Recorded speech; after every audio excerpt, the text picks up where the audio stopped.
ये कर रहे थे अभी गठन करेंगे यहाँ पर, कमेटी बनाएंगे क्यों बसंत जी, ठीक है, उनकी जिम्मे दे देंगे। पूरे गांव वाले आपस में घर घर में मिलान कर लेंगे, वो इतने सही है कितने गलत है, किसको क्या तकलीफ है, किसको कम मिला किसको ज्यादा मिला है, गलत आदमी को मिला, आपस में निर्णय ले लेंगे। हम लोगों का काम क्या है, जागरूक करना, हमारा काम विरोध फैलाना नहीं है, ठीक है माता जी, ये पन्ना छोड़ देंगे। साली बन जाते हैं तो पूरा देश हमारा मजबूत होगा, विकसित होगा और विश्व का सिरमौर होगा। सिरमौर बनाने के लिए हमको अपनी जो जानकारियां हैं, हमारी जो लाभ है, शासन की योजनाएं हैं, वो हमको मजबूत और ताकत के साथ में इसको हासिल करना है। तो एक बार और आप लोगों से निवेदन, आप लोग कृपया करके बैठ जाइए। अभी बहुत सारी ऐसी बातें हैं जिस पर अपन चर्चा करेंगे। अभी हमने बताई शासन की योजनाएं क्या है, हमने ये बताया कि आपके कार्य अगर आपको नहीं मिलते हैं तो किस प्रकार आप उनसे हर्जाना भरवा सकते हैं। अभी तक आप लोग अपने शासकीय कर्मचारियों को रिश्वत देके काम करवाते थे, उनको पैसे देके काम कराते थे। अब हमारा छत्तीसगढ़ लोक सेवा गारंटी कानून हमको रिश्वत देने के लिए मना करता है, बल्कि कार्य में देरी होने पर हमको हर्जाना भी भरवाने की बात करता है। तो ऐसे कानून का उपयोग कैसे करना है वो हमने अभी बताया। अब हम आपके सामने कुछ ऐसी बातें रखेंगे जिससे लगेगा कि किस प्रकार का हमारी जो जागरूकता है वो पूरी की पूरी हमारे सामने उपस्थित हो, वो जागरूकता काम आए, गांव वालों के काम आए। अगर किसी योजना के प्राप्त करने में किसी प्रकार की कठिनाइयां हैं तो हम शासन से उसके लिए ये भी निवेदन कर सकते हैं कि इन कठिनाइयों को दूर करने के उपाय करने चाहिए।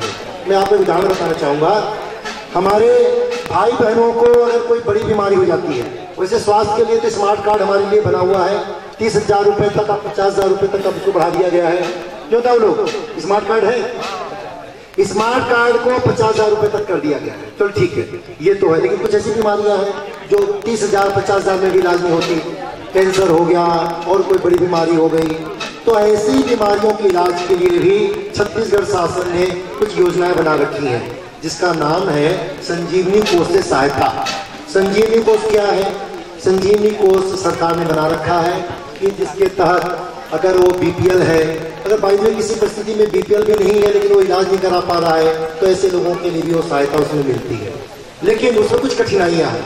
मैं इस ग्राम सभा के माध्यम से आप लोगों के सामने कठिनाइयों को रखना चाहता हूँ। पहली बात तो स्कीम बताऊंगा, स्कीम बताने के बाद तो कठिनाइयों को बताऊंगा कि कैसे उस योजना का लाभ सब लोगों को नहीं मिल पाता। आप लोगों के सामने वो रखने के बाद ये आपसे गुजारिश करूंगा कि अगर आप लोगों को लगता है इस कठिनाइयों को दूर करना चाहिए तो आप लोग एक प्रस्ताव पास करके छत्तीसगढ़ शासन को आप लोग भेजें कि आप इस योजना में इस प्रकार के तब्दीली की जाए जिससे इस योजना का लाभ सबको प्राप्त हो सके। योजना क्या है? संजीवनी कोष सहायता योजना के तहत हम ग्रामवासियों के लिए जो बीपीएल है, गरीब तबके के लोग हैं, बड़ी इलाज नहीं करा पाते हैं, स्मार्ट कार्ड से उसका इलाज नहीं हो पा रहा है, ऐसी बीमारियों के लिए 1.5 लाख रुपए तक का सहायता उसमें प्रदान की जाती है। अब मिलेगी कैसे? सहायता तो सरकार देने को तैयार है, संजीवनी कोष बना दिया गया है, बड़ी बीमारियों का नाम दे दिया गया है, सहायता के लिए तैयार है, लेकिन हमको कैसे मिलेगा? उसके लिए ये है कि जहां जो डॉक्टर उसका इलाज करेगा उसके लिए वो रिकमेंड करेगा कि फलाना बीमारी है और फलाना रुपए का खर्चा उसमें संभावित है। जब वो ये बताएंगे तब उसके बाद आप अपने ग्रामीण स्तर पे आकर के वहां से चालू करेंगे। आपका जो प्राथमिक स्वास्थ्य केंद्र होगा गांव का, वहां के डॉक्टर से उसको रिकमेंड कराएंगे। फिर जिला का जो जिला चिकित्सालय होगा वहां के पैनल उसको रिकमेंड करेगा, कलेक्टर के पास आप जाएंगे, फिर कलेक्टर उसके आधार पे उसको सेंक्शन करेगा या शासन को उसको रिकमेंड करेगा, फिर शासन के स्तर पे उसको आपको मिलेगा। भाइयों, बड़ी बीमारी कहने का मतलब है कैंसर जैसी बीमारी, हार्ट अटैक जैसी बड़ी बीमारी जिसमें समय का हमारे पास में उपलब्धता नहीं होती। हमको तब पता चलता है जब हम अपने भाई बहनों को, माताओं को लेकर के अपने गांव से उठ करके आसपास के जिला स्तर नहीं, रायपुर जैसे शहर में जाते हैं इलाज कराने के लिए। वहां के हॉस्पिटल में बैठे हुए हैं, डॉक्टर बोलता है भाई ये माता को, ये भाई को या बुजुर्ग को ये बड़ी बीमारी है, इसका इलाज में इतना खर्चा आएगा और इसका आपको पैसे की जुगाड़ करना पड़ेगा। ऐसी स्थिति में आप वहां पर अगर शासन की योजना का लाभ लेना चाहते हैं तो विभिन्न प्रकार के जो स्तर मैंने बताए आपको, गांव से आकर के जिला स्तर से कलेक्टर के बाद मंत्रालय, वहां से सेंसन होते हुए आपके पास आएगा, तो तब तक तो मरीज बचेगा नहीं बचेगा ये भगवान मालूम। एक चीज। दूसरी परेशानी क्या है कि आपका बीमार जो करीबी व्यक्ति है वो रायपुर के किसी हॉस्पिटल में है, उसको तत्काल सेवा की जरूरत है, वो आपसे बिछोड़ के नहीं रह सकता। आप उसके साथ रहें, हॉस्पिटल में रहें कि गांव में आकर के कार्रवाई करें, ये दूसरी परेशानी। तीसरी परेशानी अलग अलग प्रकार के कागज मांगना। उसमें कागज क्या मांग रहे हैं? उसमें पेपर मांगा जा रहा है, आप बीपीएल के लोग हो, आपकी इनकम कम हो, आपकी जाति का क्या हो उसका भी प्रमाण आपको देना है। फिर डॉक्टर का रिकमेंडेशन हो, जो इलाज करेगा वो ये बताए कि कितना रुपये खर्च आने की संभावना है। फिर कलेक्टर के पास जाए और फिर वो कलेक्टर रिकमेंड करे। इतना करते पुराते 2-4 दिन में होने वाला नहीं है। अगर बहुत ईमानदारी से सारे प्रशासनिक अधिकारी आपका सहायता करते हैं तो भी आपको महीना दिन तो लग ही जाएगा। मुझे नहीं मालूम 15 दिनों में, महीना भर में किसी को मिलता नहीं मिलता, लेकिन उतना दिन तो कम से कम लगेगा, ये मेरा विवेक बोलता है। लेकिन अगर बड़ी बीमारी है तो महीना 15 दिन में ये समय कहां से आएगा? मरीज कहां पर रहेगा? वो घूमने में जो किराया लगेगा, अधिकारियों के पास चक्कर लगाना पड़ेगा। खाना हम घर से बाहर जाएंगे, होटल में जाएंगे, छोटा सा चाय पीते हैं भाइयों, 5 रुपए से 10 पैसे लग जाते हैं, 10 रुपए लग जाते हैं। समोसा खाते हैं, 10 रुपए लग जाते हैं। तो पैसा कहां से आएगा? सारा पैसा तो उसमें लग जाएगा। शासकीय योजना का फायदा मिलेगा नहीं मिलेगा वो बात की बात है। हम आप लोगों से कहना चाहते हैं कि आप ग्राम सभा में प्रस्ताव पास करें, शासन को कुछ दिशा निर्देश या सुझाव दे। क्या सुझाव दे? एक मुद्दा यहाँ नहीं है, दूसरा मुद्दा उठा रहा हूं, सबका समझ करूंगा। हमारे भाई लोग, बच्चे लोग पढ़ने के लिए स्कूल जाते हैं, बहुत सारे लोगों को छात्रवृत्ति मिलती है, पिछड़े वर्ग के नाम पे मिलती है या आदिवासी के नाम पे मिलती है या अलग अलग प्रकार की छात्रवृत्ति मिलती है। हमको जाति का प्रमाण पत्र बनाना पड़ता है। क्या बनाना पड़ता है? जाति प्रमाण पत्र बनाने के लिए मेरे को कई दोस्तों ने बताया 10-10 दिन 15 दिन चक्कर लगाना पड़ता है। क्यों भी ऐसा बात है? आप लोग अपने पास माइक रखें। तो 10 दिन 15 दिन आपको लगता है, वो आपका समय खराब होता है, इस देश का श्रम खराब होता है, इस देश की श्रम शक्ति खराब होती है। और अपने जीवन काल में हर व्यक्ति को जाति प्रमाण पत्र जो जिनको विशेष प्रकार की शासन योजना का लाभ मिलता है उनको बनवाना पड़ता है। मैं बोलता हूं कि जाति प्रमाण पत्र अधिकारी क्यों बनाए? अरे भाई, मैं अग्रवाल हूं, मेरी पत्नी अग्रवाल है, मेरा बेटा दूसरा जाति का हुआ क्या? वो क्या होगा? अपनी जाति अग्रवाल होगा ना। तो मैं बोलता हूं जो जिस जाति का है उसका बच्चा उसी जाति का बनेगा ना। तो ये अधिकार अधिकारी को न देके ग्राम सभा को दे दिया जाए। किसको दे दिया जाए? ग्राम सभा में सबको जानते हैं। आप अपना जाति वहां लिखवाइए, ग्राम सभा पास कर दे। अगर किसी को ऑब्जेक्शन हो तो उसको उठाए, जारी भी कर दे, कोई बात नहीं। आपको जारी कर दिया गया, क्या जारी कर दिया गया? जाति प्रमाण पत्र जारी कर दिया गया। शासन के कर्मचारियों को प्रमाण पत्र में समय खराब करने की तुलना में अगर कोई शिकायत आती है कि यह फलाना व्यक्ति इस जाति का प्रमाण पत्र बनाया है जो गलत है, तो उसकी समीक्षा करे, उसकी जांच करे। ज्यादा अच्छा तो ये होगा कि इस देश के लाखों कर्मचारियों का समय बच जाएगा। तो शासन को क्या सुझाव देना चाहिए कि शासन इस प्रकार के कार्यों को ग्राम सभा को पावर दे और वो प्रमाण पत्र जारी करे। अगर प्रमाण पत्र में कोई आपको शिकायत करता है तो उसकी जांच सक्षम अधिकारी, कोई बड़ा अधिकारी, छोटा अधिकारी, जिसको नियुक्त करना चाहे शासन उसके द्वारा कराए। इससे लोगों का श्रम बचेगा, विद्यार्थियों का श्रम बचेगा, वो देश के काम आएगा। ठीक है? तो इस प्रकार मैं ये कहना चाहता था कि हमारी जो सिस्टम है, कई प्रकार के कार्यों करने के लिए विभिन्न प्रकार के कार्यालयों में जाना पड़ता है।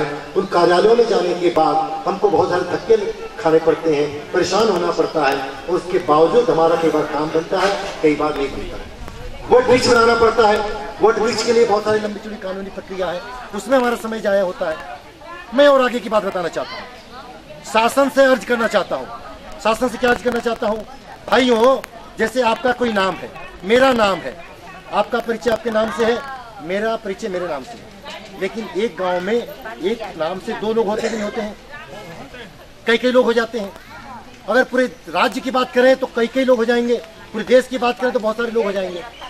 आधार कार्ड का नाम आप लोगों ने सुन रखा होगा। शासन इस प्रकार का आधार कार्ड, नागरिकता कार्ड, कोई भी नाम रखे किसी प्रकार का रखे, हर आदमी का अंक के हिसाब से उसका परिचय बने। ठीक है, आपका भाई जो 1 नंबर, तो मेरा 2 नंबर, माता का 3 नंबर, भैया का 4 नंबर, आपका नाम अपनी जगह पे है, नंबर भी आपकी पहचान हो। ठीक है, मैं ऐसा क्यों करना चाहता हूँ?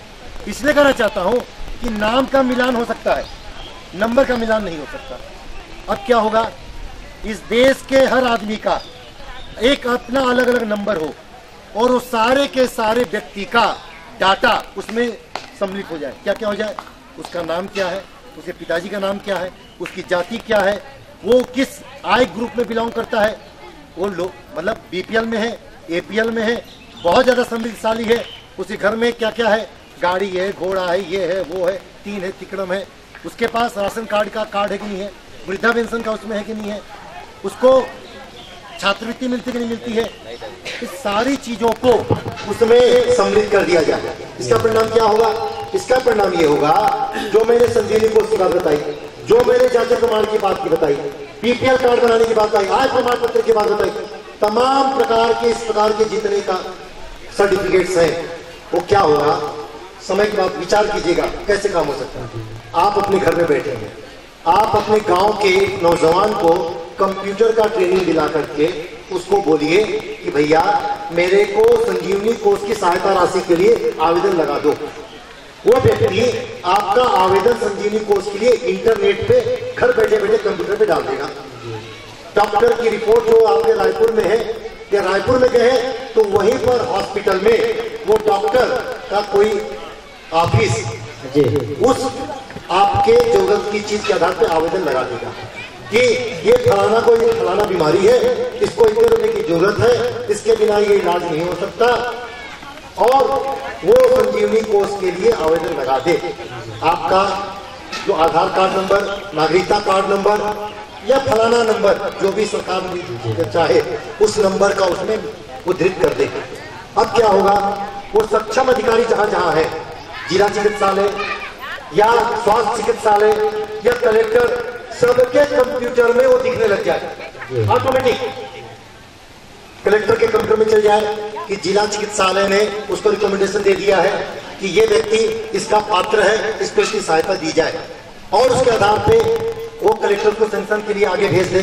जिला चिकित्सालय के पास में आ जाए कि इस आदमी का बीमारी ये है और इस जिले के अंदर का रहने वाला है और ये बीपीएल के रिपोर्ट है, उसका जो कार्ड है उसके आधार पे ये प्रमाणित हो रहा है, वो उसका रिकमेंडेशन दे दे। इस प्रकार हर अधिकारी अपने अपने टेबल पे समय सीमा के तहत उन लोगों का निराकरण कर दे। अरे भाई निराकरण करना है तो आवेदन को देख के करते हैं कि चेहरा देख के करते हैं?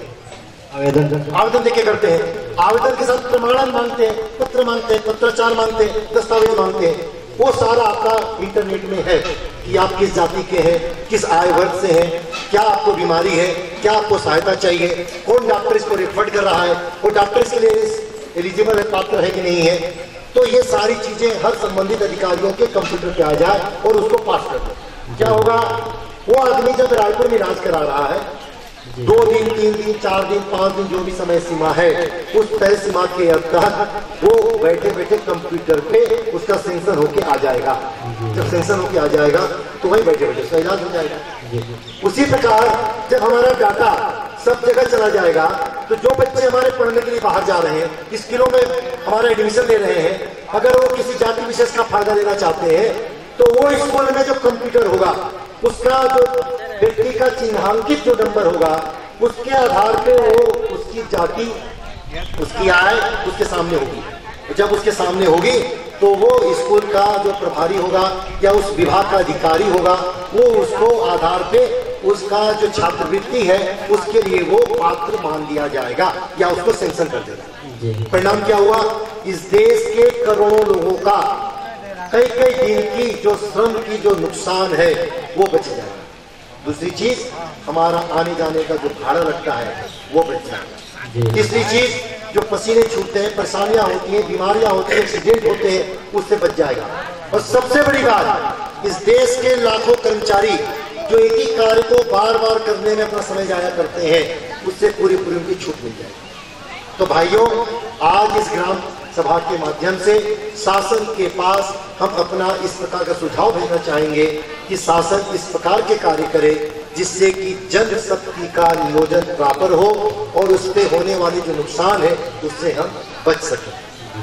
भाइयों, जन जागरण का विषय है, हम आपके सामने कुछ और मुद्दे उठाएंगे, बड़े बहुत आवश्यक मुद्दे हैं। शासन की योजनाएं हमने कुछ रखी, कुछ नहीं रख पाए होंगे। आपकी कमेटी बनेगी, उसके माध्यम से आपके पास बार बार आएगा, महीने में एकत्र आएगा, वो आपको मिलेगा। अब उसके बारे में कुछ चर्चा बाद में। आपके गांव में नौजवान भाई लोग हैं, कुछ बाहरी कंपनियां आपके गांव में आती होंगी, वो कंपनियां आपके पास में ये खबर भेजती होंगी, फलाना रुपया जमा कर दो, इतने सालों में इतना रुपया बन जाएगा। ऐसा आता है क्या? जी आता है। बहुत सारी चिट फंड कंपनी आती है, बहुत सारी डेयरी की कंपनी आती है, कोई फलाना कंपनी आती है, कोई मल्टी लेवल मार्केटिंग कंपनी आती है, आती नहीं आती है? आती है। किसी को उसका मूलधन वापस मिल पाता है, लेकिन एक के कई गुने के चक्कर में हम बार बार पैसा देते हैं।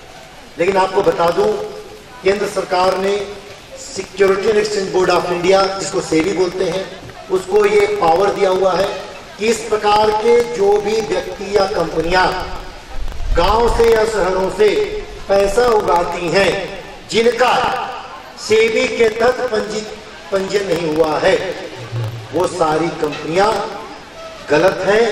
उन लोगों को पैसा इकट्ठा करने का अधिकार नहीं है। इस बात को आप समझ लीजिए, सदस्य इस प्रकार नहीं बना सकते। ठीक है? अब आपको क्या करना है? आपके गांव में अगर इस प्रकार के कोई कंपनियां या कोई व्यक्ति आता है, वो सबसे पहले गांव के व्यक्ति को पकड़ता है और प्रभावकारी व्यक्ति को पकड़ता है। क्यों पकड़ता है? कि गांव वाले उसकी बात को मानेंगे, गांव वाले उसकी बात को मानेंगे तो पैसा जमा करेंगे, पैसा जमा करेंगे, कंपनी को चला जाएगा, कुछ समय के बाद उसका कार्य बंद हो जाएगा, सारे पैसे डूब जाएंगे। तो हमको जब इस प्रकार की कानून में सुगबुगाहट आए, तो आप अपनी कमेटी के माध्यम से उस पेपरों को दीजिए, परीक्षा करवाइए, हम लोग वहां से उसकी जांच परख करके आप लोगों की सहायता जो बन सकेगी बताएंगे कि हाँ ऐसी कंपनी के साथ लेन देन कर सकते हैं या इससे बचना चाहिए। इस प्रकार की आप लोगों को एक सुझाव आप लोगों को दिए जा सकते। भाइयों, आप लोगों के बीच में और मुद्दे उठाऊंगा। आप लोगों से मोबाइल होता है क्या? जी होता है। सबके पास है क्या? कितने को पास? हाथ उठा के दिखाई मोबाइल है। माता है पास मोबाइल है? मोबाइल है? हाथ उठाइए। ठीक है। आप लोगों को कई बार पैसा चार्ज करते होंगे, 100 रुपए, 50 रुपए, 200 रुपए, 25 रुपए, कुछ चार्ज करते हैं? कभी नहीं करते हैं? करते हैं सर। कि फ्री में बात हो जाती है? करते हैं सर। करते हैं। तो जितना रुपए जमा करते हैं वो पूरा पूरा रह जाता, कुछ पैसे उड़ जाते हैं ऑटोमेटिक। कई बार 25-30 रुपए कट जाते हैं। उड़ जाता है सर। आपको पता रहता है उसका किसी का कटा है? बहुत कट जाता है सर, बिना बात करें।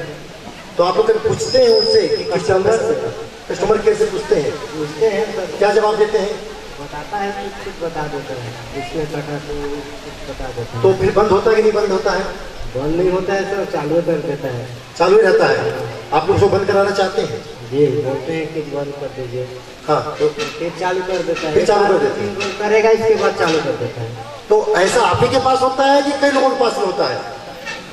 कई लोगों के पास होता है। हाथ उठाए, मैं कोई नहीं मालूम कितने लोग, पूरे लोगों के पास इधर। आपके पास भी होता है? तब आप लोगों के घर में भी होता है? ऐसा होता है? भाइयों, इस देश में 91 करोड़ लोगों के पास में मोबाइल है। कितना है? 91 करोड़। मैं अगर सही हूं, जो मैंने आकलन निकाला है, जो मैंने अभी तक स्टडी की है, उसके आधार पर करीब 50 तो ज्यादा हो जाएगा अगर गलत हो तो 40-35% लोगों का पैसा मिनिमम 25 रुपए हर महीने कट रहा है। 40-35% के बीच में 25 रुपए प्रत्येक माह कट रहा है। अब आप देखिए 91 करोड़ का अगर 35% निकाले तो 30 करोड़ जनसंख्या हो जाती है। 30 करोड़ कनेक्शन, 25 रुपए महीना, कितना हो गया? 25 या 75, 750 करोड़ रुपए महीना। साल का कितना हो गया भाइयों? 9000 करोड़ रुपए। कितना हो गया? 9000 करोड़ रुपए। आप लोग समझ सकते हैं 9000 करोड़ रुपए में क्या होगा? 9000 करोड़ आ जाए तो आपके सूरजपुर जैसे कई जिले बहुत विकसित हो जाएंगे, बहुत विकसित हो जाएंगे। ये साल भर में इस प्रकार की जो कंपनियां हैं, इस प्रकार के गलत हथकंडे अपनाकर अपने पॉकेट में भर लेती हैं, अपनी कमाई कर लेती हैं। भाइयों, ट्राई का नाम आप लोगों ने सुना किसी का? ट्राई सुना किसी ने? नहीं सुना है। Telecom regulatory authority of India, ये भारत सरकार का मोबाइल के क्षेत्र में, टेलीफोन के क्षेत्र में उसको रेगुलेट करने वाली संस्था बनाई गई। उसमें बहुत सारे प्रोविजंस किए गए। अगर ऐसी कंपनियां इस प्रकार के पैसे काटती हैं तो उनके ऊपर उन लोग कानूनी कार्रवाई कर सकते हैं। लेकिन मैं इस सभा के माध्यम से मैं एक नया प्रस्ताव रखना चाहता हूं। प्रस्ताव क्या रखना चाहता हूं? अभी तक कंपनियों को यह अधिकार है कि आपने मोबाइल से कुछ दबा दिया तो उसके हिसाब से वो एक्टिवेट हो जाता है, वो चालू हो जाता है, वो सेवा चालू हो जाती है। आपको सेवा की जरूरत है, आपने समझ बुझ के किया है, ना समझ से किया है, इसका कोई आकलन, कोई कुछ फर्क करने वाला नहीं है। भाइयों, एक चीज आपसे पूछता हूं, आप लोग कोई भी सेवा का लाभ लेने के लिए कोई फॉर्म भरते कि नहीं भरते हैं? भरते हैं। कोई भी सेवा लेने के लिए बिना कागजी कार्रवाई के आपको कोई सेवा नहीं मिलती। सच है? सच है सर। तो ये कंपनियां इतनी आसानी से बिना कुछ कहे ऑटोमेटिक दे देती है। क्यों देती है भाई? क्योंकि आपको 25 रुपए का दंड लगा करके अपनी पॉकेट में भरती है। समझ रहे मेरी बात? आपका 25 रुपए का पैसा काटने के लिए इन लोग हथकंडे अपनाते हैं। मेरा प्रस्ताव क्या है? आपके सभा के माध्यम से ट्राई को ये संदेश हम भिजवाना चाहते हैं कि जब तक हम लिखित में कोई आवेदन न दें तब तक इस प्रकार की कोई भी नई सेवा हमारे मोबाइल पे लागू नहीं होनी चाहिए। ठीक बोल रहा हूं, गलत बोल रहा हूं? ठीक बोल। क्यों ठीक बोल रहा हूं भाई? क्यों ठीक बोल रहा हूं? हाँ मैं हाँ मिला रहा, इसका मतलब आप, मैं इसलिए कहना चाहता था कि भाई आपके पास कभी मोबाइल में किसी का सुंदर लड़की का फोन आता होगा। ये फीफा वर्ल्ड कप चल रहा है, फुटबॉल चल रहा है, नहीं जानते हैं आप लोग? ब्राजील शहर में अंतर्राष्ट्रीय स्तर का फुटबॉल का भी महाअभियान चल रहा है, कुंभ चल रहा है। चल रहा है, नहीं चल रहा है? अब फोन आएगा, फीफा वर्ल्ड कप की जानकारी चाहिए कि आपको कुछ मालूम नहीं आया, मीठी मीठी आवाज आई, वो कुछ बोली, 3 दवाई 2 दवाई ये दवाई फलाना दिखाइए, आपने दबा दिया, आपका 25 रुपए कट गया। वो फीफा वर्ल्ड कप का कितना गोल कौन सा देश किया, आपका देश उसमें है कि नहीं है आपको मालूम नहीं है क्या मालूम? फुटबॉल में आपका देश जाता है क्या, भाग लेता है क्या? मैं ये नहीं कहना चाहता कि वर्ल्ड कप का कोई भी आयोजन की जानकारी आपको नहीं होनी चाहिए, लेकिन आपको क्या ये मालूम है कि फुटबॉल कौन कितना गोल मारा, क्या अपडेटेड आपको किए, उसको आपको क्या फायदा हो रहा है कि नहीं हो रहा है? आपने अपनी समझ बूझ करके सहमति दी है कि ना समझ से सहमति दी है, ये विचारणीय मुद्दा है। विचारणीय मुद्दा ये नहीं है कि आपका देश वर्ल्ड कप में गया नहीं गया लड़ने के लिए। मुद्दा ये है कि आपके पैसे जो 25 रुपए कटे वो आपकी समझ से कटे कि बिना समझ से कटे, ये बड़ा मुद्दा है कि नहीं है? अगर आपको सेवा की जरूरत है तो 50 रुपए काट लो, कोई तकलीफ नहीं है, लेकिन सेवा की जरूरत नहीं है, जानबूझ करके भकावा में डाल करके दबवा देना नंबर और एक्टिवेट कर देना और हमारे पैसे कम कर देना, ये हमारे साथ धोखाधड़ी है। तो आप लोगों के माध्यम से, इस गांव के माध्यम से ट्राई को एक संदेश भेजना चाहते हैं कि जब तक हम मोबाइल के उपयोगकर्ता लिखित में मोबाइल सर्विस प्रदाता कंपनी को यह आवेदन नहीं कर देते कि अमुक सेवा हमको चालू कर दिया जाए, तब तक वो सेवा लागू नहीं होनी चाहिए, उन्हें हमारे अकाउंट से पैसे कटने चाहिए। ठीक है नहीं है? ठीक है सर। इस प्रकार की जागरूकता आपको होनी चाहिए कि छोटे छोटे पैसे इस देश की करोड़ों लोगों की जनसंख्या के अरबों खरबों रुपए बन जाते हैं, इससे हमको बचना होगा। भाइयों, इस प्रकार की जो हम सेवाएं बात कर रहे हैं तो बैंकिंग सेवा पे हमारा सबसे ज्यादा विश्वास होता है। बैंक को हम सबसे ज्यादा विश्वसनीय मानते हैं। वो बैंक जहां पैसे जमा करते हैं और वहां से हमारा पैसा सुरक्षित होता है। लेकिन आपको उसके बारे में सचेत करना चाहता हूं। इससे पहले महाजनों को हम लोग बोलते थे कि महाजन लोग हमको ठग लेते हैं, लेकिन आज के दिन एक प्रथा चल पड़ी है, लाइसेंस लो और लोगों को ठगो। मैं आरोप तो नहीं लगाना चाहता, लेकिन सच्चाई को आपके सामने प्रस्तुत करना चाहता हूं। मेरे पास सैकड़ों लोगों ने शिकायत की है, भैया मेरे बैंक से, मेरे खाते से 100 रुपए कट गया, भैया मेरे खाते से 50 रुपए कट गया। बड़ा अचंभा लगता है कि बैंक जिसका काम है ट्रस्ट, जिसका सबसे बड़ा विश्वसनीयता नाम की कड़ी आपकी और बैंक के पास में जुड़ी हुई है, वो साक्षात मतलब जमा के रूप में कहलाती है। यानी कि बैंक जब आपसे पैसे लेती है तो ये बोलती है कि भैया ये पैसा मेरे पास निक्षेप के रूप में है, आप जब चाहोगे मैं इसको वापस दे दूंगा। ठीक है, लेकिन होता क्या है, उसके नाम पे वो खाते में कभी 150 रुपए डेबिट कर देती है, आपको पता नहीं चलता। लेकिन क्या वो न्यायोचित है, अन्यायोचित है, इस बात को समझना। आप अपने बैंक स्टेटमेंट को निकाल के देखिए, जितने रुपए थे उतने रुपए हैं, जितना ब्याज मिलना था पूरा ब्याज उसमें है कि नहीं है। तीसरी चीज, कोई पैसा उसमें निकल गया है, डेबिट कर दिया है, नामे कर दिया है, तो उसको आप पेन से मार करके ब्रांच मैनेजर से पूछिए और लिखित में पूछिए, वर्बली मत बात कीजिए, वो कुछ भी जवाब दे देगा। वो बोल देगा ऐसा कटता है, ऐसा चार्जेज है। आप लिखित में बोलिए कि भैया ये चार्जेज क्या चीज का कटा है, जो कि मेरे खाते में तो नहीं कटना चाहिए। बचत खाते के नाम पर बहुत सारी प्राइवेट बैंकिंग जो आई थी, अगर उनका मिनिमम बैलेंस 5,000, 10,000, 2,000 जो भी था उससे कम हो जाता था, तो उसमें उनको 500 रुपये, 200 रुपये, 150 रुपये चार्ज कर देती। रिजर्व बैंक ने बार बार शिकायतों के आने के बाद यह सर्कुलर जारी कर दिया है कि कोई भी बैंक बचत खाता में किसी भी प्रकार की कोई भी चार्जेस बिना उसके कंसेंट के चार्ज नहीं करेंगे, एक चीज। दूसरी चीज, मिनिमम बैलेंस के आधार पे तो कदापि चार्ज नहीं करेंगे, इस बात को आप समझिए। तीसरी चीज क्या होती है, बहुत हंसी वाली बात है, मालूम नहीं ये सब जगह लागू होती कि नहीं होती है, लेकिन मेरे को अच्छी तरह याद है, एक मेरा दोस्त था, ग्रामीण बैंक में काम करता था, मेरे अपने खाते में 100 रुपये डेबिट हो गए। 100 रुपये डेबिट होने के बाद मैंने फ़ोन किया ब्रांच मैनेजर, पता चला कि जो था वो मेरा परिचय का निकल गया। मैं बोला भाई मेरे खाता फलाना खाता नंबर है, उसमें मेरे खाते में 100 रुपये डेबिट हो गया है, आप बता पाएंगे क्यों डेबिट हुआ है?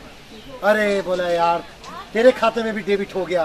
क्या है ना, आजकल इतना प्रेशर रहता है प्रॉफिट लाने का, हम लोग 150 रुपये किसी खाते में डेबिट कर देते हैं, कितने लोग मेरे से पूछने आते हैं। तो मेरे बैंक का कम से कम 1,00,000, 2,00,000, 5,00,000 रुपये का प्रॉफिट बढ़ जाता है, और मेरा मैनेजर जो चेयरमैन है मेरे को शाबाशी ठोकता है। भाइयों, इसको आप लोग चीटिंग मानेंगे या सही मानेंगे, आप बताइए। मेरे खाते का तो पैसा वापस कर दिया, लेकिन क्या ये उचित है?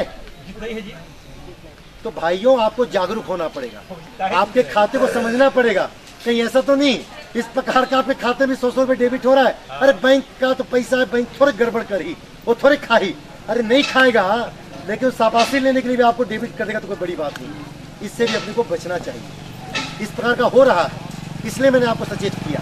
देखिए महोदय, शासन व्यवस्था मतलब कि प्रजातंत्र की केवल अधिकारी और कर्मचारी ही मतलब किसान तक पहुंचा नहीं पा रहे हैं, यही सारी समस्या दुख है। लेकिन सर हम लोग कर रहे हैं किसान, और जो शासन की योजनाएं हैं उस योजना को मतलब अधिकारी और कर्मचारी अपने अधिकार में मतलब छाए हुए हैं। इसके लिए उपाय कुछ है कि नहीं है? तो बता तो रहे हैं, तब कर तो नहीं पा रहे हैं। तो मैंने बताया, उसका उपाय बताया ना हमने। हाँ। तो आप ही को पड़ेगा भाई, आप जागरूक होंगे, आपका अधिकार को आपको खुद आगे बढ़ के लेना होगा, कोई देने नहीं आएगा। साथ देंगे तो लड़ेंगे, क्या करेंगे? तो साथ देने के लिए हम आपके गांव में आए हैं, थाना ही तो आए हैं, अब क्या करना है?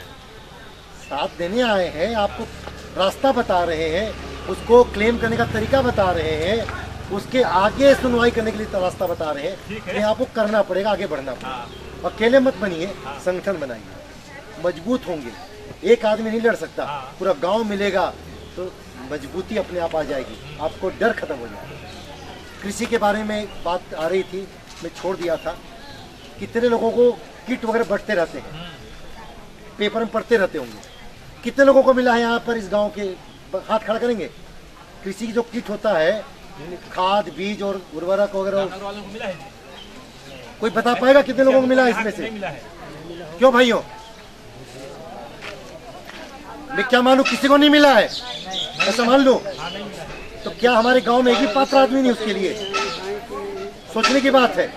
हम इस सभा के माध्यम से शासन को एक मैसेज दें कि गांव वालों को किसी को किट का कोई भी किट नहीं मिला, मतलब कृषि का कोई किट नहीं मिला है। उसके क्या स्वरूप है, क्या योजना है, कौन पात्र लोग हैं, कैसे मिलता है, वो सारी प्रक्रिया हमको बताएं।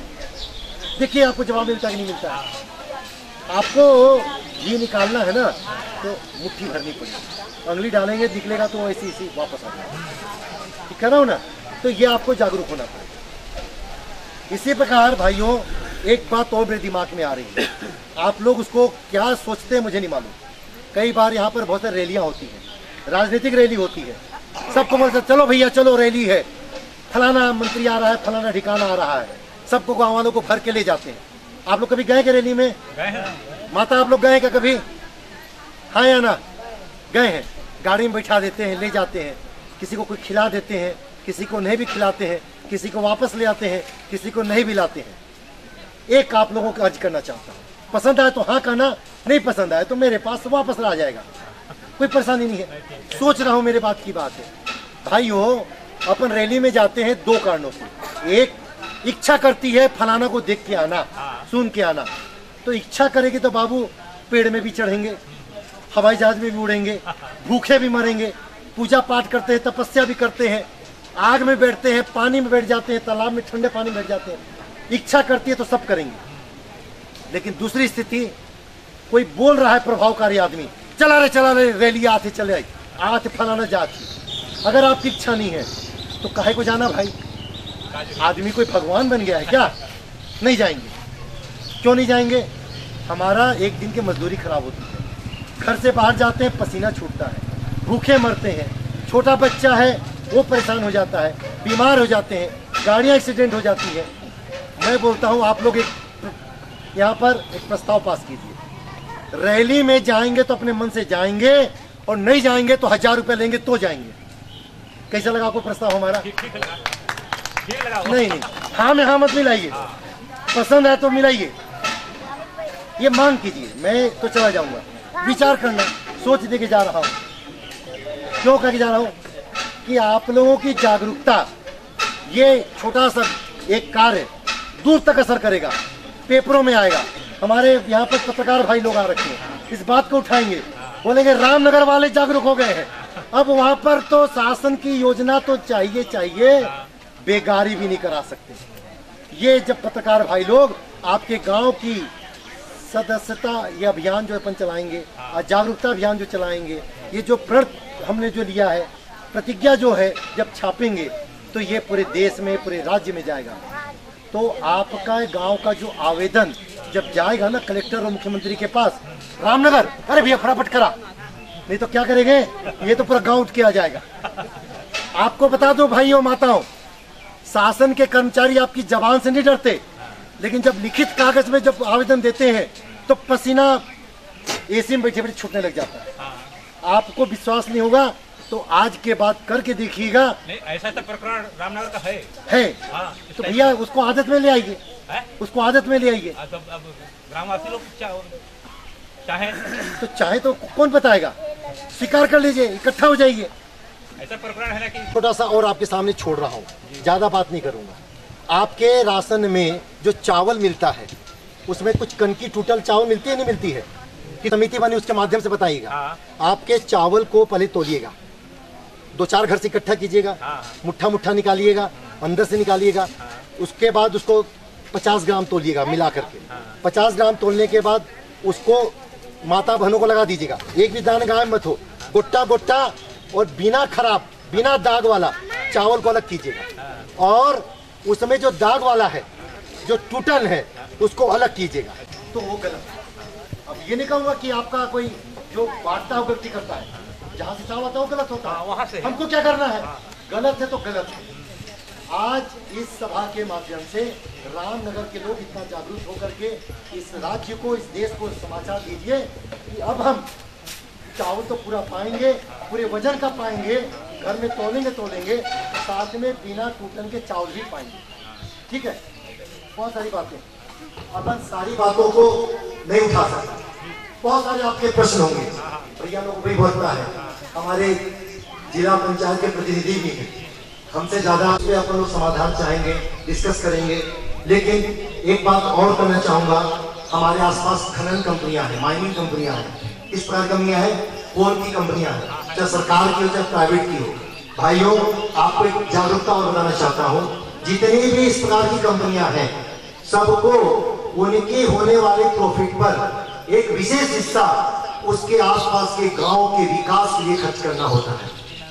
अब वो आपको समझना होगा कि आपके गांव में कुछ समस्या है, स्कूल कम पढ़ रहा है, बिल्डिंग बढ़ा दो। हमारे गांव के बच्चों के लिए झूला घर नहीं है, बढ़िया झूला घर बना दो। ए भैया, हमारे गांव में 20 किलो नहीं जा पा रहा, उसकी छात्रवृत्ति दिलवाओ। आप लोग ऐसे कंपनियों से भी मांग कर सकते हैं, निगरानी कर सकते हैं, कार्यों को देख सकते हैं। तो इसके साथ अपन ने ये भी कहा है, आपके गांव में बहुत सारे विकास कार्य होते रहते हैं, पंचायत के माध्यम से और दूसरे विभागों के माध्यम से।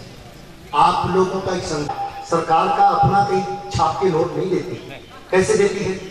आप चश्मा पहने हैं, खरीदे होंगे कि फ्री में कोई दिया था? खरीदे थे ना? तो भाई साहब, उस चश्मा खरीदने में भी टैक्स लगा था। मोफलर डाले हुए हैं, गमछा, कपड़ा पहने हुए हैं, टोपी पहने हैं, साड़ी माताएं पहनी है, आप खरीदने के लाई हो माता जी ना, उसको खरीदने में भी आपका टैक्स लगता है। और जन कल्याणकारी योजनाओं को चलाती है, वो पैसा आपका है, आप उसकी निगरानी करें, उसकी गुणवत्ता को देखें। मैं एक अच्छा उदाहरण दे रहा हूँ, अन्ना हजारे का नाम आप लोगों ने सुना होगा। मैं रानीगंज सिद्धि गया था उनके गाँव में, स्टॉप डैम बने हुए हैं। स्टॉप डैम क्या होता है मालूम है? आप लोग बहुत धनी है इस बात के कि सरगुजा जिला में 1200-1400 मिलीलीटर पानी बरसता है।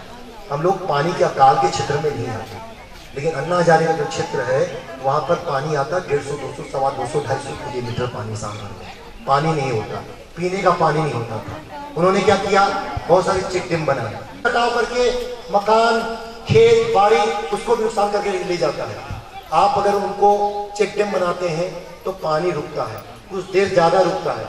जितना ज्यादा पानी रुकता है उतना देर पानी धरती के अंदर जाता है, और वो पानी अल्टीमेटली संचित होता है। जब गर्मी के दिनों में बरसात खत्म हो जाती है, तालाब के पानी सूख जाते हैं, नदियों का बहाव खत्म हो जाता है, नालों में पानी एक बूंद नहीं रहता, तब हमको कुआं के माध्यम से वो पानी हमारे गांव में वापस मिलता है और हम उसे संचित करते हैं अपना पेट में।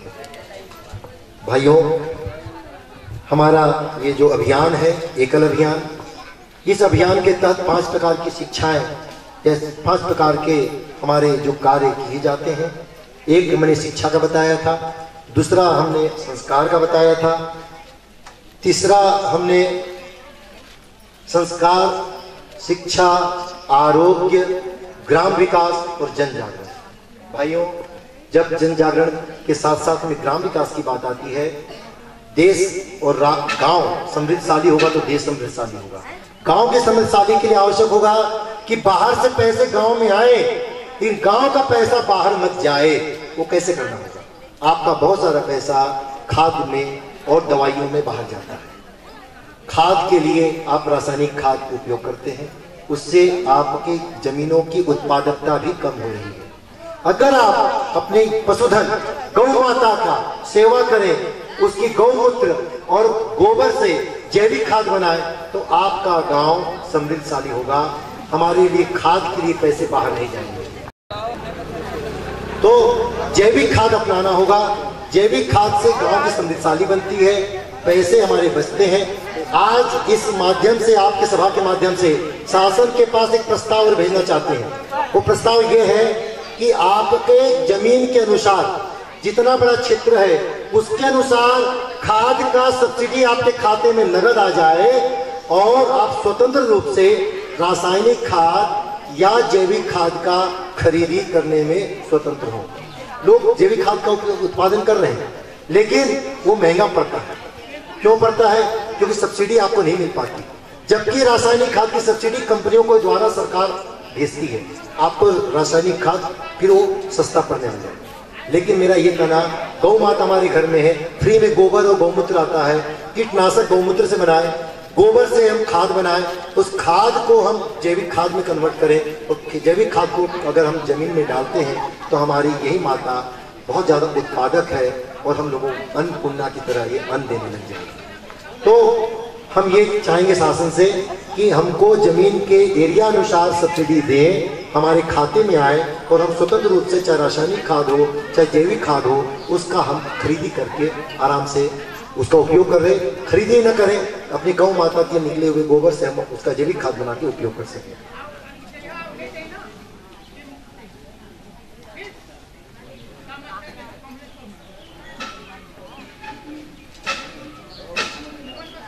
तो अभी एक मेरे सामने बात आई है पेंशन के बारे में। 6 महीने से पेंशन नहीं मिल रहा है।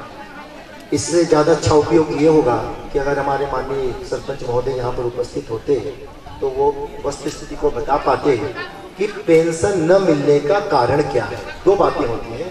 एक, क्या हमारे सचिवालय स्तर पे कोई कमी है? 2, आगे के पदाधिकारी इसको पास नहीं कर रहे हैं या कुछ कमियों को आधार मानते हुए उनका चालू नहीं हुआ या रुका हुआ है। तो ज़्यादा अच्छा होता अगर हमारे गांव के पंचायत के सचिव महोदय या सरपंच महोदय होते, अगर वो बता पाते तो हम कोशिश करेंगे जाने से पहले उनसे मिलें, मिल के उनसे दृष्टिकोण दें। लेकिन हमारे बीच में जिला पंचायत के जो सदस्यगण हैं, हम उनसे भी इसके बारे में थोड़ा सा जागरूकता लेने की कोशिश करेंगे कि वो इस बारे में किस प्रकार का प्रकाश रखते हैं, क्या उनके विचार हैं और क्या इसका समाधान है। अभी ये कोई पंचायत में नहीं हो रहा हुआ है, तो इसमें संपर्क से कह रहे हैं शासन से नहीं आया है, तो अपन समझेंगे शासन तो क्यों नहीं आ रहा है। तो शासन के पास अपन प्रस्ताव बढ़िया भेजें। हमारी जनप्रतिनिधि हैं, विधायक महोदय हैं, हमारे सांसद महोदय हैं, मंत्री महोदय हैं, इन लोगों के द्वारा इस मुद्दे को उठाएंगे। फिर तो मुद्दा ये है कि पहले समझने की कारण क्या है, कारण करने के बाद ही कोई बात करना समझदारी होगी। तो हमारे बीच में हमारे एक जनप्रतिनिधि काफी अच्छे और हमारे बीच में हैं, उनसे हम इसका मार्गदर्शन लेंगे। मैं एक बार करके पूरी कर लूँ, फिर भाई साहब के मुखातिब होंगे। तो हमारा एकल अभियान इस देश में 58,000 गाँव में कार्य कर रहा है। भाइयों, एक छोटा मोटा अभियान नहीं है, ये एकमात्र ऐसा अभियान है जिसमें किसी भी प्रकार के शासन का 1 रुपए भी हम सहायता राशि नहीं लेते। यह अभियान आप और हमारे लोगों के द्वारा आपसी सहयोग के द्वारा चलाया जाता है। आप लोग बता पाएंगे कि आपके गांव में एकल विद्यालय चलता है कि नहीं चलता है? चलता है। क्यों भाइयों, आप लोगों को मालूम है क्या? चलता है। लेकिन भाइयों, वो हमारा जो आचार्य है उसको जो छोटा मोटा मानधन मिलता है, उसको कोई शहर के व्यक्ति, विदेशों में रहने वाले भारतीय लोग, आपके गांव से भी कुछ लोगों ने सहयोग राशि दी है, उसके आधार पे वो उनका मानधन निकलता है। लेकिन आज आप लोगों के सामने हम एक प्रस्ताव रखना चाहते हैं कि इस प्रकार का जो जन जागरण आपके गांव में हुआ है, क्या इसको आप कंटिन्यू करना चाहते हैं? इस प्रकार की विचारधारा, इस प्रकार की बातें आप लोगों को लगातार मिलती रहे, आप लोगों को मार्गदर्शन मिलता रहे, आप लोगों को सहायता मिलती रहे कि किस योजना में क्या तकलीफें कैसे दूर की जा सकती है। अगर इस प्रकार की बातें आपको चाहिए तो आपको गांव में एक संगठन बनाना पड़ेगा, एक समिति बनानी पड़ेगी। वो लोग तैयार है क्या आप लोग बनाने के लिए? कितने लोग आप लोगों के सामने आएंगे? आप लोग इसको एक गठन बनाएंगे। गठित करने के बाद हमारे 7 प्रकार के अलग अलग प्रकार की समितियां हैं। जन जागरण समिति, ग्राम विकास समिति, संस्कार समिति, युवा समिति, महिला समिति, शिक्षा समिति। तो इस प्रकार के 7 समितियों में 8-8 लोग होने चाहिए। एक दूसरी चीज मैं युवा समिति से आग्रह करूंगा, युवा समिति जागृत हो, वो एक कमेटी है। हमारे पास नंबर दिए हुए हैं, टेलीफोन नंबर नीचे दब गए कुर्सी के पीछे, उन टेलीफोन नंबर को आप लोग नोट कर लीजिए। उन टेलीफोन नंबरों के द्वारा आगे आने वाले समय में आपको जो भी सहायता मार्गदर्शन चाहिए वो आपको मिल जाएगा। कहाँ आवेदन देना है, किस प्रकार का आवेदन देना है, आवेदन देने में लिखने में किस कठिनाई आ रही है तो आपको वो बता दिया जाएगा, इस प्रकार का आप लिख के दे दो। कहाँ पर देना है, वहाँ सुनवाई हुई तो आगे कहाँ देना है, हरजाना भरवाना है तो हरजाना कैसे भराया जाएगा वो हम आपको बता देंगे। कैसे अभी तक हम पटवारी को, ग्राम सेवक को पैसा देके काम कराते थे, अब हम उनसे पैसे लेके हरजाना भरवाएंगे, ये हमने आपके सामने रखा। ये दिक्कत नहीं भरवाना है, जब तक नहीं भरवाएंगे तब तक वो चेतेंगे। आप इसको मान लीजिए, अधिकार है, कानून है, आपको अधिकार को पाना होगा। अगर आप छोड़ने लगेंगे तो बड़ा मुश्किल है। तो बहुत ज्यादा समय नहीं लूंगा, हमारे अध्यक्ष महोदय भी हैं पूरे अभियान के, वो भी आप लोगों के सामने विचार रखेंगे। हमारे जिला पंचायत सदस्य महोदय हैं, उनसे भी हम वृद्धावस्था पेंशन के बारे में बात करेंगे। आप लोगों के प्रश्न होंगे तो आप लोग एक प्रस्ताव पास करके समिति गठन करेंगे। समिति का गठन करने के बाद आप लोग उसके माध्यम से गांव की जागरूक करके गांव को समृद्धशाली बनाना है, इस बात को कर लीजिए। और बेटी है दाऊ अंधरी। हाँ हाँ सही बात है, अंधरी है, कुआं में ऐसा डूब गई।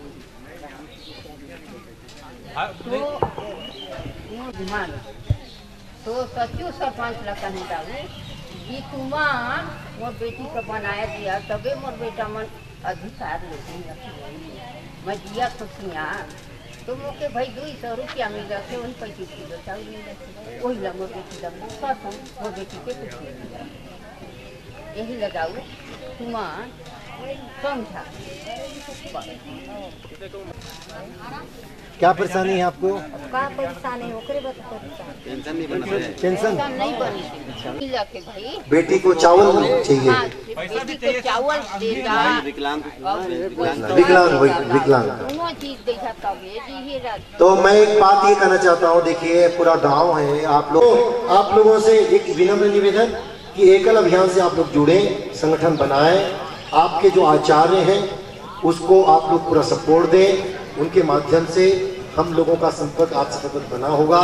आपका प्यार, आपका मोहब्बत, आपका स्नेह, आपका जो गांव में आने से हमको जो आनंद प्राप्त हुआ है, मैं शब्दों में बखान तो नहीं कर सकता, लेकिन मैं कह सकता हूँ कि हृदय मेरा गदगद है, बहुत ही आनंद है। और इस आनंद को लेकर के हम जब जाएंगे तो आपके इस गांव को, इस पंचायत को कभी भूल नहीं पाएंगे। और ये विश्वास और वादा, जब कभी भी आपको हमारी जरूरत हो, कभी भी हमसे संपर्क करें। हमसे जितना बन पड़ेगा आपके अधिकार और आपकी जागरूकता और आपके फायदे के लिए जितना हो सकेगा हम आपके लिए सहर्ष तैयार और उपस्थित होंगे। मैं इन्हीं शब्दों के साथ आज अपनी वाणी को मैं विराम देता हूँ। पूरे गांव को मैं नमन करता हूँ, प्रणाम करता हूँ, इस ग्राम देवता को प्रणाम करता हूँ।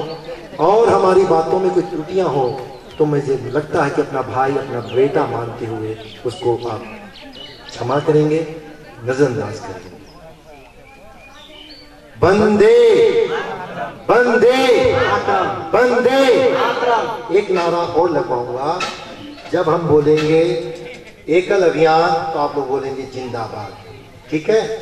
एकल अभियान जिंदाबाद, एकल अभियान जिंदाबाद, एकल अभियान जिंदाबाद। सभी रामनगर के पंचायत वासियों को मेरा प्रणाम।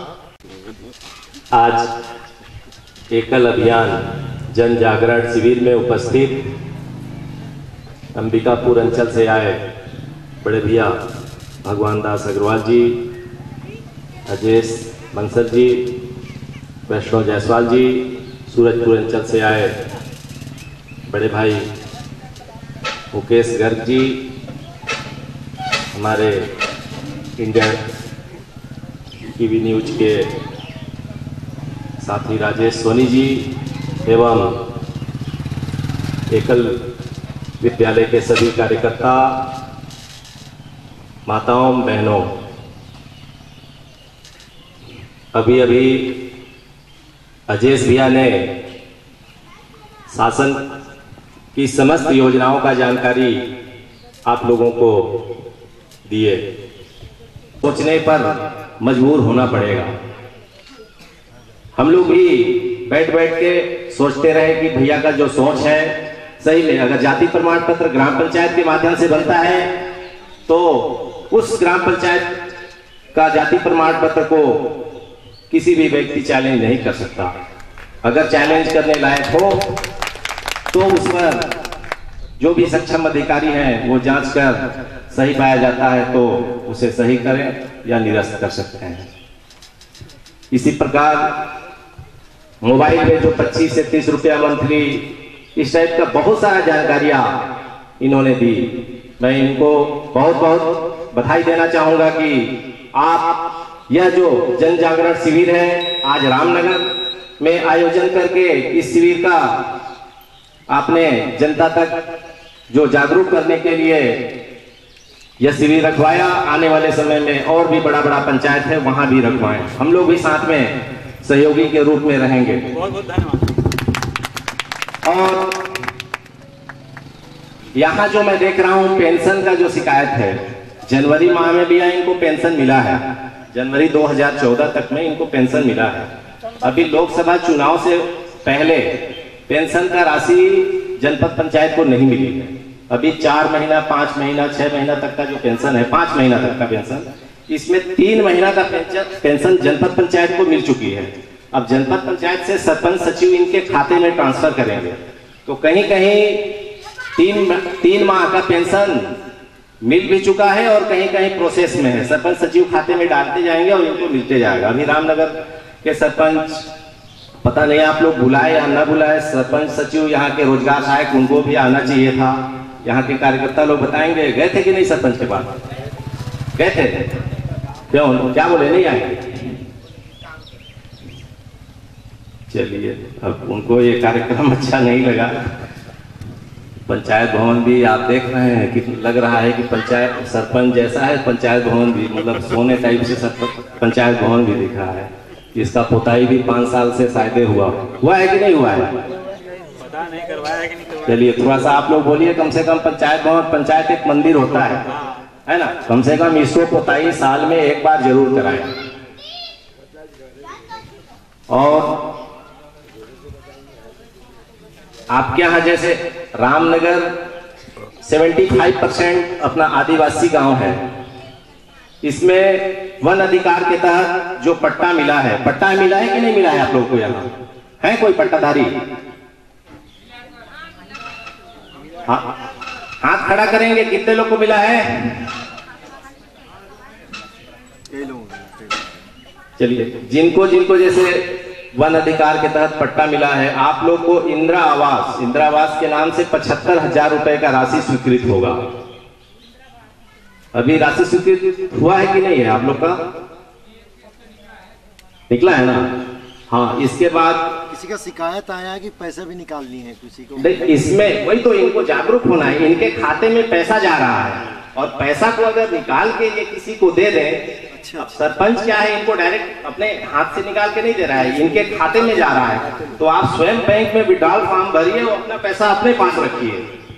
अब तो ऐसा भी नहीं है, आप लोग को अगर सरपंच सचिव कोई मिसगाइड करता होगा तो पहले सचिव का अनुशंसा लगता था, इस बार अनुशंसा भी हटा दिए।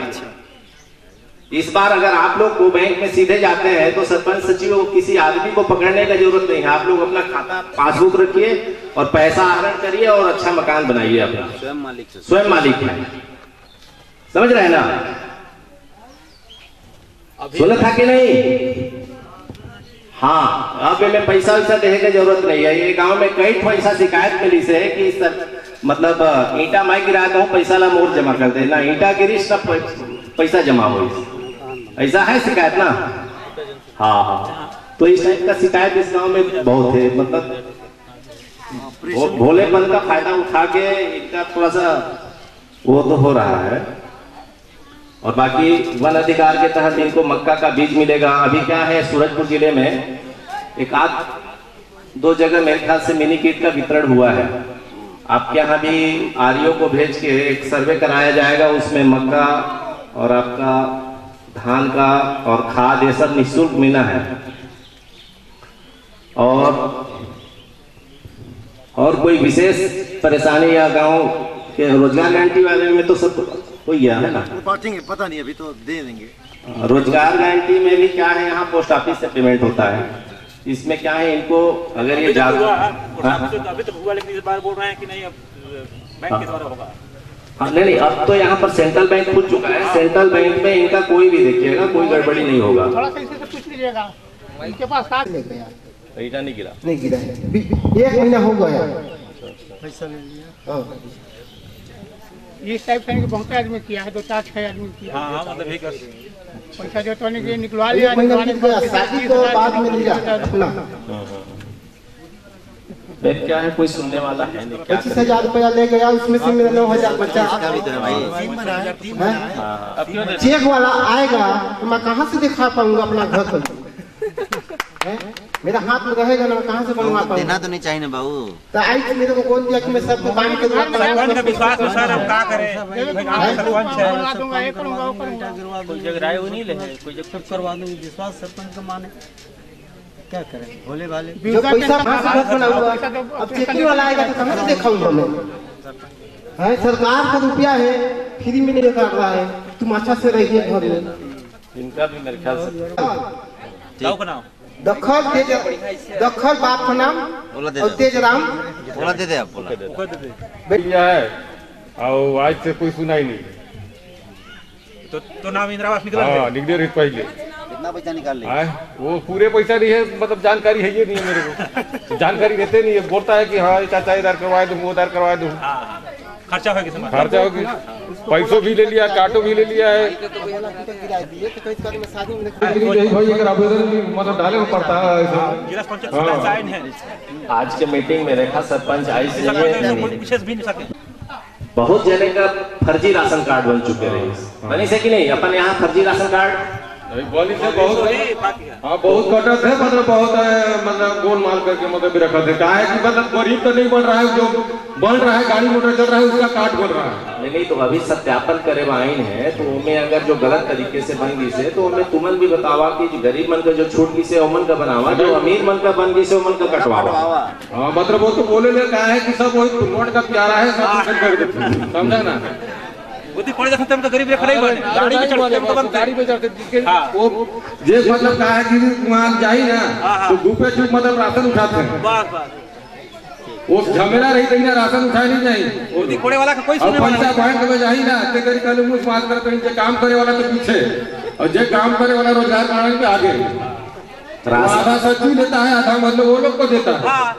गोदी कोड़े वाला कहाँ मिले? काम में वो सब सरपंच सचिव सब मिले जुले हैं। ठीक है बाबू चलो ठीक। तो इसके ध्यान दीजिए कि कब कैसे मतलब क्या देखभाल करेंगे तब तो बनेगा। एक तो जमीन जगह मेरे पास पट्टा धर के आया हूँ, 60 डिसमिल हमारा जमीन है, उर्खोनी तक मिट्टी वाला जमीन 60 डिसमिल में घर बनाए की खेती करें। अच्छा एक मिनट चल आप भैया बताते हैं ना, सुना इनसे बात। अधिकतर लेबर वर्क है।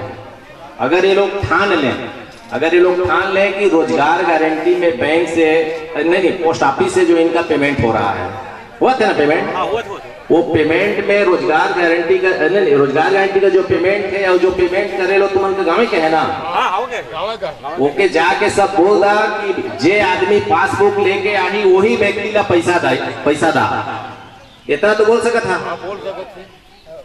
यहाँ तक ये क्षेत्र में ऐसा शिकायत आयल कि ककरो पासबुक ला कोई भी लेके थे तो पैसा मिल जाते, ऐसा है ना? अगर इनमें रोक नहीं लगा सकते तो बगल में सेंट्रल बैंक खुल गई से बैंक वाला मन दूसरा पार्टी ला कभी पेमेंट नहीं दे, मालूम है कि नहीं मालूम है? तो ये सब का है पारदर्शी आई धीरे धीरे। तो ये टाइप का तुम्हारा अपने आप में जागरूक होना पड़ेगा। इतना बड़ा सूची अभी भैया मन ला के उपलब्ध कराई है में, अगर तुम गांव में घूम घूम के अगर देख लाना तो ये में कुकरो मरल का कोई है ये नहीं है, सब यहाँ नाम है और पैसा आवत है उनका नाम से। पढ़ा लिखल जितना जागरूक है वो हमके सहयोग करिया, हम तो डरुहावो करते हैं। नहीं डरुवाए वाला बात आई वहाँ पे डरुवाए वाला बात आई तो वो समय देखा संगठन में ताकत है, तो संगठन का साथ में काम करिया तो तुम्हारा सब कोई डराएगा। बड़े बड़े धुरंधर नेता है ना तो डर लगते सभी पैसा रुपया हर चीज में है ना, तो इनसे बड़ा दबा सकते हैं। देखा एक व्यवस्था के तहत देखा हम मन गांव का रहने वाला हम समझ गया ना। रोजगार गारंटी में कहीं कहीं सिस्टम क्या है, जैसे एक कार्ड में 150 दिन तक हाजिरी चढ़ाना रहता है, तो कोई अगर घर का मुखिया है तो 150 दिन की जगह में 300 दिन तक भी गोदी खोद देता है। तो एक व्यवस्था के तहत बाकी गोदी को घर वाली के नाम से या भाई के नाम से, ऐसा एक व्यवस्था के तहत चलता है, इसको सब जान रहे हैं। लेकिन ये है कि मैं गोदी खोदा हूँ और मेरा पैसा थर्ड पार्टी को पेमेंट करके वो निकाल लिया और मेरा खोदा हुआ नहीं मिला, ऐसा होता है। तो ये नहीं होना चाहिए। देखा कॉल छल बॉल है सब चलत थे, तो यही सब में रोक लगाना पड़ी तुम के ना। तुम्हारा दाई क्या परेशानी है? निराशी नहीं बने वो तो देखा ग्राम पंचायत का अधिकार का बात है। तुमन सरपंच से जावा अपन फॉर्म लेके फॉर्म समस्या हल नहीं होते। सरपंच का साइन उसमें बहुत अनिवार्य होता है, और गांव में 2 पक्ष का होता है। तो अपने पक्ष का वो पूरा काम करता है, और जो विपक्ष का होता है उसका वो ना राशन कार्ड बनाने के लिए इंटरेस्ट लेगा और ना पेंशन के लिए इंटरेस्ट लेगा। ये देख रहा हूँ मैं। हम लोग इसका सॉल्यूशन क्या है? सॉल्यूशन इसका चुनाव है, निर्विरोध चुनाव। हाँ, निर्विरोध चुनाव कराएं, आदमी अपने हिसाब से अपने बीच के लोगों को उठाए। और या नहीं तो इसके लिए भी एक आध गाइडलाइन आप लोग जैसा वो सुझाव भेज रहे हैं साहब। एलिजिबिलिटी है तो उसको लिस्ट में भेजेंगे तो सुनना पड़ेगा। हाँ हाँ, कलेक्टर के पास जनदर्शन में जाए, जनदर्शन में लगाएं, और कलेक्टर सरपंच। ग्राम सभा हाँ, सरपंच के अधिकार से बाहर है। हाँ, ग्राम सभा में सरपंच प्रमुख नहीं होता। ग्राम सभा में वहाँ का जो बुजुर्ग होता है। ग्राम सभा क्या है, जितना भी ग्राम सभा गाँव में हो रहा है भैया, वो सब कागज में हो रहा है, कागज में हो रहा है, और सभी जगह ऐसी है। इसको जब तक आदमी जागरूक नहीं होगा तब तक तुम लोग का सहयोग होगा, तुम लोग का सहयोग है। और अपने विचार रखें, आज का कार्यक्रम उनको कैसा लगा, इसमें और क्या बदलाव चाहिए। ये पूरे देश के लिए एक इतिहास रचने जा रहा है रामनगर। आज के बाद लगातार हम विभिन्न प्रकार के पंचायतों में, गांव में जाकर इस प्रकार की ज्योति जलाएंगे। जितना बन पड़ेगा हम ग्रामवासियों की सेवा करने के लिए तत्पर रहेंगे। आइए भाई। मैं दिल्ली यूनिवर्सिटी से शुभम अग्रवाल हूँ। मैंने अभी अपना ग्रेजुएशन कंप्लीट किया है, और ये एक बहुत बड़ा दायित्व है कि कॉलेज में तो हम जो पढ़ाई जो भी सब्जेक्ट में करते हैं वो तो करते ही हैं, और साथ में हमें सामाजिक मतलब इंग्लिश में से बोलना चाहिए सोशल अवेयरनेस, या फिर सामाजिक तत्वों को भी समझने का बहुत मौका मिलता है। हम वहाँ कागजी कार्रवाई तो बहुत करते हैं, वहाँ पे समझने को बहुत कुछ मिलता है कि गांव में ये दिक्कतें हैं, ये परेशानियां हैं, ये नेता ये कर रहे हैं, करप्शन है, कहीं ये दिक्कतें हैं, कभी बहुत सारी दिक्कतें हैं, लेकिन हम दूर से ही देख के रह जाते हैं। आज मैं गांव में आया हूँ और मुझे बहुत अच्छे से समझने का मौका मिला है कि गांव में आके या फिर गांव में जो रहने वाले निवासी हैं उनको कैसी कैसी दिक्कतों का सामना करना पड़ता है। जैसे इतने सारे कानून बन रखे हैं जो लोगों के हित के लिए हैं, लेकिन लोग उसका बहुत अच्छे से फायदा नहीं उठा पा रहे हैं। तो आखिरी में अल्टीमेटली प्रॉब्लम ये आती है कि लोग उस अपनी जो सेवा उनके लिए बनाई गई है वो उसका पूरा फायदा नहीं उठा पा रहे हैं, और अल्टीमेटली उनको जो सीधी बात ये है कि लोग टैक्स के रूप में अपना सहयोग देते हैं देश को, और रिटर्न में उनको उतना नहीं मिल पाता जितना उनको मिलना चाहिए। उसका 5% 10% मिलता है जो उनके हित के लिए नहीं है। उनके हित में बहुत सारी ज्यादा चीजें आनी चाहिए। तो ये मुझे एकल विद्यालय के इस कार्यक्रम में आके बहुत कुछ सीखने को मिला, और मैं इसको नेशनल लेवल पे दिल्ली यूनिवर्सिटी में इसकी एक कमेटी बनाने की इच्छा रखता हूँ, और अपने दोस्तों को, अपने टीचर और शिक्षकों को भी एक मोटिवेशन देना चाहूँगा कि इस चीज़ों पे माइक्रो लेवल पे काम हो, ताकि अल्टीमेटली गेम जो है पूरे भारत का हो, और एक विकसित भारत, अमेरिका से बड़ा, अमेरिका से क्या कंपैरिजन करना, हम पूरे विश्व में एक अलग आइडेंटिटी बना के आगे बढ़ें और विकसित देश बने। धन्यवाद।